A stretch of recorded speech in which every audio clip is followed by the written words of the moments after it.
बिस्मिल्लाहिर्रहमानिर्रहीम। मेरे दोस्तों बुजुर्गों भरावान मेरी तरफ सब नूं अस्सलाम वालेकुम। माशाअल्लाह मंडी अज फिर आए हैं कि तुहानूं पता है कि मैं रोज़ाना की बुनियाद पर जो ना रेट तुहानूं दे ही देना रोज़ाना ताज़ा रेट होंगे। बाबा जी सलाम अलैकुम। बाबा जी टमाटर बड़े प्यारे रखे की रेट है? हाँ शहजादा लगे नहीं तो 150-200 ही बेच सही रेट बेच रहे हैं। सही रेट बेचते पैन 200 रुपया नहीं मैं सही रेट बेच रहे हैं। यही रेट इस टाइम जो ना चलता पिया जो इस टाइम मौजूदा रेट है ना वो यह 200 ही बिकता पिया। चिट्टे टिंडे की रेट किले 600 रुपये चंगे तो लाला बड़े रेट है उन्होंने तो बड़ा रेट है हाँ 1200 दे 10 रहे बाकी ठीक है जिन्हों किसी वारे चांद दे काम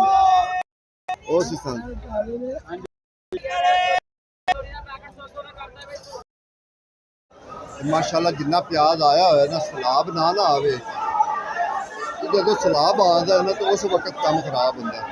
सलाब ना आवे तो फिर मैं क्या सर जी अजकल रेट की चल रहा है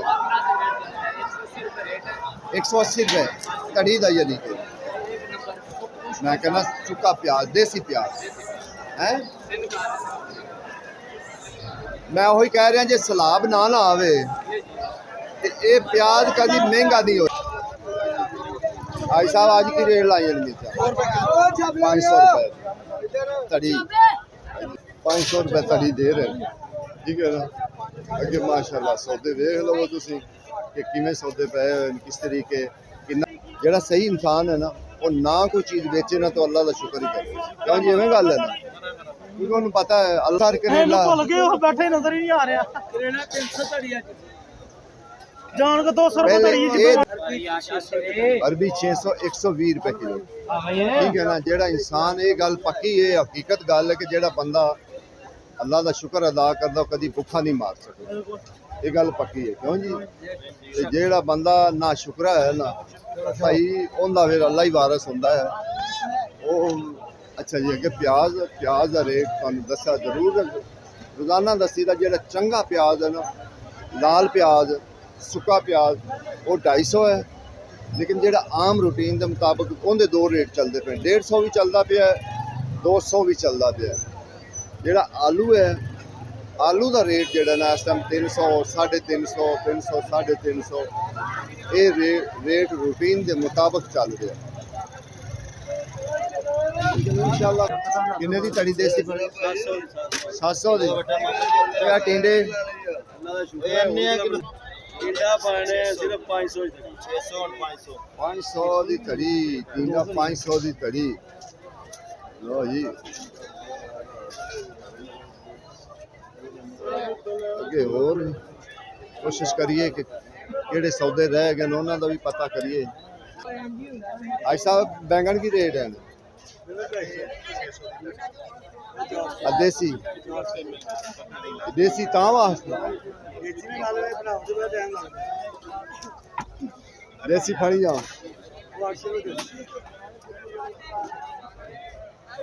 अजे तक तो हालत सही है कल का पता कोई नहीं है। टिंडे बड़े प्यारे की रेट है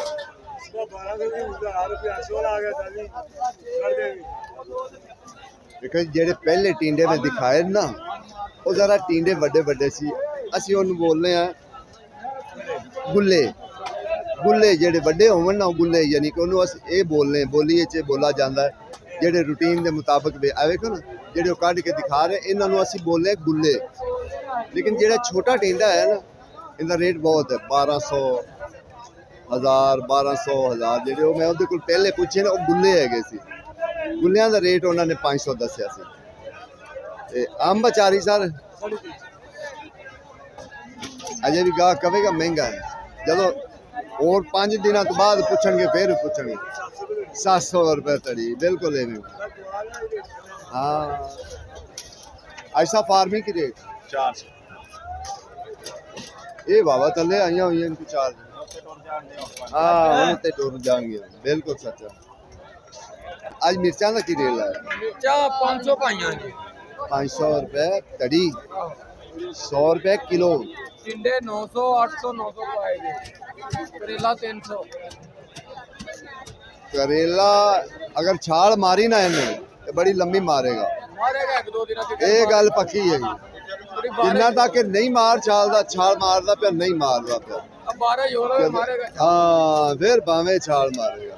हां भाई वो वाले 1000 भाई 900 का आ जाएगा। अच्छा जी कि और भी मजीद कोशिश करने हैं। वेखा इंडिया का रेट हर बंदे का मुख्तलिफ रेट है, किसी को वो ना कि नहीं आ रहे इसके बंदे का कोई रेट है, नहीं हर बंदे का मुख्तलिफ रेट है।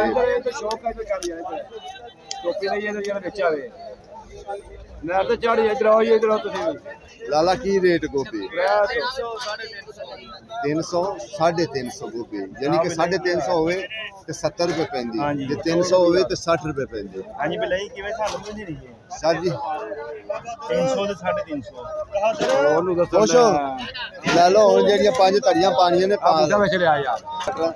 ਲਾਲਾ ਮਟਰਾਂ ਦਾ ਰੇਟ ਕੀ ਹੈ ਦੱਸੀ? 250 ਰੁਪਏ ਕਿਲੋ 250 ਰੁਪਏ ਕਿਲੋ 1300 ਨੂੰ ਧੜੀ ਇਵੇਂ ਹੀ 40 ਪੈਂਦਾ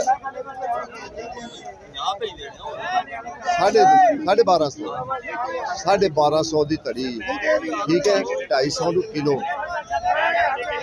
ਇਹ ਮਟਰ ਥੋੜੇ ਜਿਹੇ ਮਹਿੰਗੇ, ਮਟਰ ਥੋੜੇ ਜਿਹੇ ਮਹਿੰਗੇ ਹੈ, ਬਾਕੀ ਤਾਂ ਚਲੋ ਕੰਮ ਸਸਤਾ ਹੈ, ਬਾਕੀ ਜਿਹੜਾ ਨਾ ਮਟਰ ਮਹਿੰਗੇ ਹੈ, ਬਾਕੀ ਸਾਰਾ ਸੌਦਾ ਜਿਹੜਾ ਨਾ ਅੱਗੇ ਤੁਹਾਨੂੰ ਇੱਕ ਹੋਰ ਸਬਜ਼ੀ ਵੀ ਅੱਜ ਦਿਖਾਈਏ, ਲੇਕਿਨ ਮੈਂ ਤੁਹਾਨੂੰ ਇਸ ਸਬਜ਼ੀ ਦੇ ਫਾਇਦੇ ਜ਼ਰੂਰ ਦੱਸਾਂਗਾ। ਇਸ ਸਬਜ਼ੀ ਦੇ ਬਹੁਤ ਫਾਇਦੇ ਹੁੰਦੇ ਨੇ, अगर कोई इन्हू एक बार खा लवे ना यकीन जानो इस सब्जी नू कदी कदी मैं खुद भी जड़ा ना इनू खांदा होना, लेकिन इन्ना फायदा आम बंदे नू पता नहीं हुंदा। इनू कहंदे गुआरा, गुआरे दी फलियां जेड़ा बंदा इनू जानी जान एक बार खा लैंदा ना उनका कदी पेट नहीं खराब होए, ये ऐसी चीज़ है।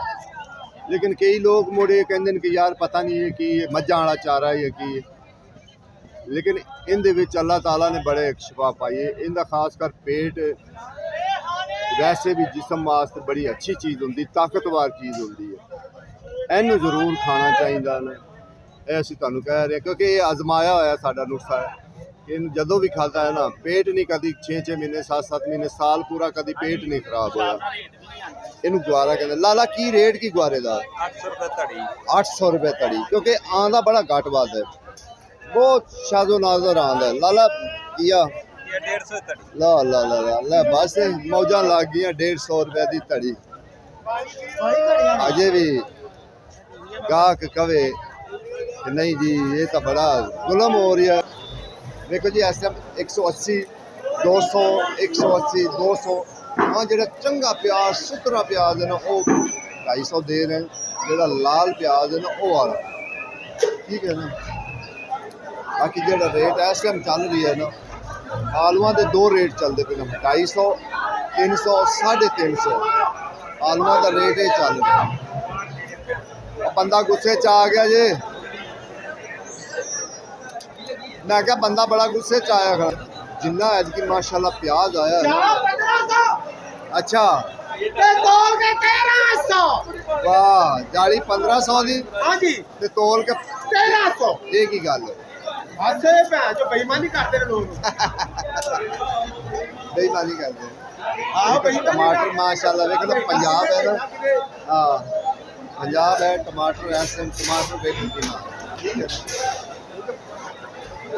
इस टाइम जेडे ना प्याज भी 2-3 इलाके शुरू हुए हो जी गलू ये सस्ता है प्याज, नहीं तो प्याज बड़ा महंगा होना सी अगर एक इलाका चलना तो बड़ा महंगा होना सी, लेकिन तां वास्ते जो ना इलाके 2-3 चलने हुए तां वास्ते ये थोड़ा सस्ता है। 1600 तक 1800 तक प्याज वेखे अज अज हाँ जी 1600 का मान 1800 तक अगर 1600 का मन हो तो 200 में पै गया 200 पै गया 250 भी मामले वेचे इतने ओहो वो तो प्याज होएगा ना फिर एक भी गल है ना, ये तो नहीं ना होएगा भी गंद होएगा अद्धा बेच 250 जिन्हें वेचे उन्हें मकानी वेचे। अच्छा अच्छा ठीक हो।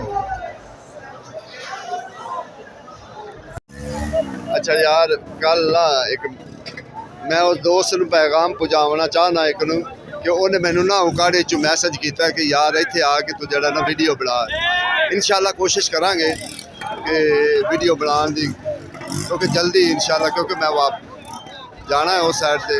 ते नाले मैं तुहानूं एक गल दसां कि इत्थे सब्जियां क्यों सस्तियां न, इहदी एक रीज़न ये है सब्जियां दी कि लोकां ने लाला बड़ा गोश्त जिहड़ा ना संभालिया होया है, ठीक है ना। ਉਹਦੇ लोग ਜਿਹੜੇ ना ਉਹਨਾਂ ਨੇ ਮੇਰੇ ख्याल ਨਾਲ गोश्त नहीं संभालिया, ਤਾਂ ਵਾਸਤੇ ਜਿਹੜਾ ਨਾ ਉੱਥੇ ਸਬਜ਼ੀਆਂ ਜੇ ਵਿਕਦੀਆਂ ਤੇ ਉੱਥੇ ज़रा ਮਹਿੰਗੀਆਂ ਹੋਣੀਆਂ। ਇੱਥੇ ਲੋਕਾਂ ਨੇ ਅਜੇ ਜਿਹੜਾ ਨਾ ਬੜਾ ਮਾਸ਼ਾਅੱਲਾ ਅੱਲਾ ਦਾ ਸ਼ੁਕਰ ਹੈ, ਅੱਲਾਹ ਤਾਲਾ ਹਰ ਨੂੰ ਤੌਫੀਕ ਦੇਵੇ, ਉਹਨਾਂ ਨੇ ਬੜਾ ਸੰਭਾਲਿਆ ਹੋਇਆ ਤੇ ਅਜੇ ਉਹ ਤਕਰੀਬਨ ਕਮ ਸੇ ਕਮ 5-7 ਦਿਨ ਜਿਹੜਾ ਹੈ ਨਾ ਲੋਕ ਖਾਣਗੇ ਤੇ ਫਿਰ ਇਨਸ਼ਾਅੱਲਾ ਸ਼ਾਇਦ ਇਹਦੇ ਵੀ ਸਬਜ਼ੀਆਂ ਦੀ ਰੂਟੀਨ ਇਹ ਹੋ ਜਾਵੇ। ਬਾਕੀ ਇਨਸ਼ਾਅੱਲਾ ਬੜੀ ਮਿਹਰਬਾਨੀ, ਤੁਸੀਂ ਮੈਸੇਜ ਕੀਤਾ ਸਾਨੂੰ ਤੇ ਮਿਹਰਬਾਨੀ ਤੁਹਾਡੀ। ਕੋਸ਼ਿਸ਼ ਕਰਾਂਗੇ ਕਿ ਉਹਦੇ ਵੀ ਜਿਹੜਾ ਨਾ ਇੱਕ ਵਾਰੀ ਫੇਰਾ ਮਾਰਾਂਗੇ ਕਿ ਵੀਡੀਓ ਬਣਾਵਾਂਗੇ ਉਕਾੜੇ ਦੀ ਵੀ।